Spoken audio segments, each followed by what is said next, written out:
we can actually ask your, I guess you would say legal counsel, Mhm. what are your thoughts? So, we're gonna watch this video. It's about 2 He's minutes. gonna get bad tomorrow, then come back on Monday.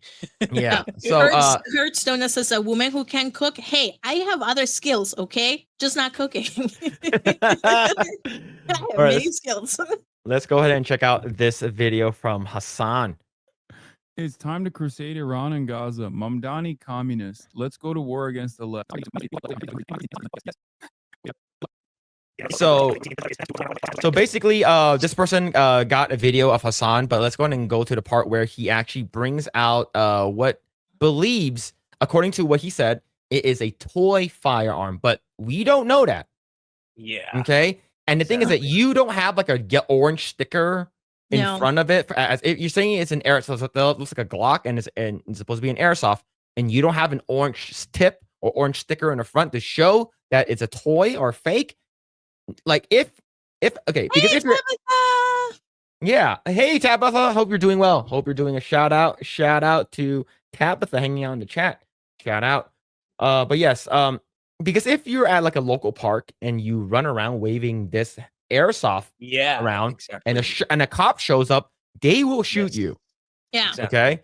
So the thing is that nobody knows this is fake or an airsoft gun. Delivering for the very working people who've been left behind by our politics, compared with what President Trump has been able to do. Over the same period of time that I've been running. And the thing is that, like, for me, like, let's say if this was a real handgun, he had his trigger. He had his finger on the trigger, so close to the trigger, it sort of like drives me insane. Right. Yeah. And the way, like, how the slide closed. It. Yeah. Yeah. Yeah. And the way the slide closed, it's very light. So I sort of knew it was an airsoft gun, but still. That does seem like it's not a real gun because of the sound and how it's moving. But it is a legal requirement for all toy guns to have the orange tip. Okay. I can look exactly when that happened, but I think it was like the 80s or the 90s when that came in. So it is a legal requirement under the Consumer Product Safety Act. Mm-hmm. Oh, see, there it is. You're not supposed to remove it. Compared with what President Trump has been able to do. Yeah. The same. Okay, so how is this okay? Because I remember, like, if I were to go grab like a gun or something like that and they showed it on stream, like the stream will immediately get like taken down, or like, it will get like demonetized, right? Yeah. So like, how is that like in terms of like, I guess you would say on Hasan's side, like, what are your takes on what he did here? Yeah. I mean, YouTube has specific guidelines and policies about brandishing weapons and managing weapons. So YouTube has said if you have weapons in your background, that's okay. But if you yourself in a live stream are handling a gun, then, that is a strike to your channel. That could be a reason why they take your channel down, right? Because there's a couple of things to think about. One is they don't know if it's real or not. If it looks real, they don't know if it's actually real or not. And two, somebody could get hurt. And there is no way to know exactly what's going to happen when somebody is brandishing and handling a gun, right? It's very different from educational videos out there where you already know it's not live. You already know, in that video that everybody was safe, right? So YouTube has the very strict guidelines about that. And there's also, again, some degree of liability that might go into YouTube is showing that, causing emotional distress on people, right? If somebody were to get injured, right? Because you're exposing other people to it, right? And here, he is having horrible gun discipline. I mean, it's not a real gun. I get it. But that makes me really uncomfortable when somebody doesn't know how to use a gun and they're like treating it like it's a toy. Like, I understand it's a toy, but it just makes me really nervous because if it was a real gun, that guy would have probably cut his finger with how he was handling it. It probably would have, if it fell down, it probably, would have discharged, and then, somebody could have gotten hurt, and the bullet could have traveled past his room as well. And you have to also keep in mind too of the reasons why he was using that gun and whether or not he was actually engaging in a terroristic act, right?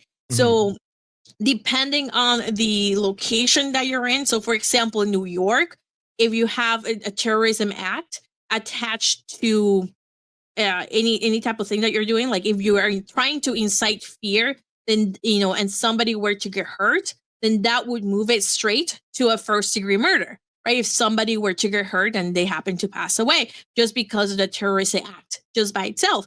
And most of the times, they can be gross misdemeanors. He's doing a lot of stuff here that just makes me really uncomfortable. Yeah, I agree. Like the thing is that like whether or not we all know that the Glocks are pretty much drop safe. Exactly. But the thing is that you don't play with guns. like it's drop safe. But the thing is, regular people don't know that, and if a jury sees this, they're gonna be like, "Oh, this guy is brandishing."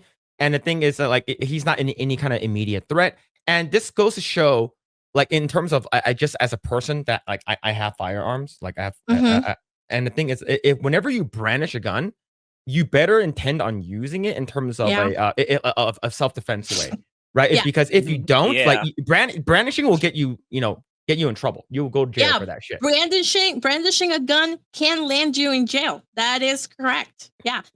And that's part of the thing too that came up in the case that I was talking about with the guy. He was brandishing the gun. He was moving it around. I mean, nobody got shot, by the way, in the case that I had, right? But it's the act of brandishing a gun is threatening. Yeah. Yep. So he basically had it with him throughout the entire live stream, and then of course like he doxes one of the person that he what's it called again? Like there's this random creator. He went after this random creator who had nothing to do with it. It was just some troll telling Hasan, right? Oh, this is the guy who, but turns out it's not the person. He didn't even bother doing, checking the identity of this person, and he doxed this person. I don't know if this person actually responded to that or like to clarify things, but this is not a good look, and I don't know. But what it feels to me is that why Twitch is doing preferential treatment to Hasan in particular. I think it's because of his dad and uncle, because of how they want to rub elbows with his dad and uncle. So if we want to know more, I don't think we should be looking at Hasan. I think we should be looking at his dad and his uncle. Like, how are they affiliated to Twitch, or do they have any business dealings with Twitch? I think that is the source more than anything at this point. I think people should be looking at that more than Hasan himself. I think because I think Dan Clancy, he wants to be in good terms with his dad because they're very rich and powerful. So he wants that connection. That's why he's giving Hasan extreme preferential treatment. I think that's how I see it. Yeah, and what makes matters worse, there's an actually completely opposite, not opposite, like another similar case that happened with another streamer named Destiny, and while his dad was AFK, I believe Destiny's teenager son, basically, I think I don't think it was Destiny, but it was Destiny's kid. He was streaming, and he brought in an airsoft, and I believe he was, if I'm not mistaken, was permanently banned.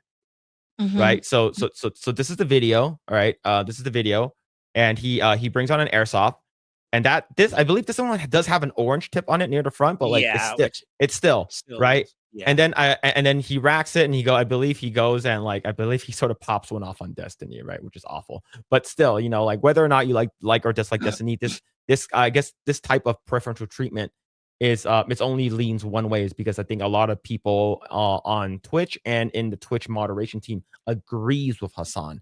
So he was banned immediately, and that we're gonna remove this guy off of the screen because this is not what the chat wants to see, but it's what it is. But yeah, so that is his kid, but we do know that Andrew from Legal Mindset did sort of talk about this, and he mentioned that what's it called again? He got, I guess in a way, Hasan responded to Legal Mindset talking about it, right, and basically called him a fake psychotic MAGA lawyer, and basically saying that he's basically a fake lawyer. And Andrew responded back saying, "I started to." Go ahead, Grae. Hasan started shitting on Andrew even before this incident. He started shitting on him when he gave his objective lawyer advice regarding the Ethan Klein case. He was like, "Oh, Andrew's so biased. He's pro Ethan," which is kind of stupid. But anyway, yeah, I think Andrew's now in the crosshairs of the Hasan Piker group for sure.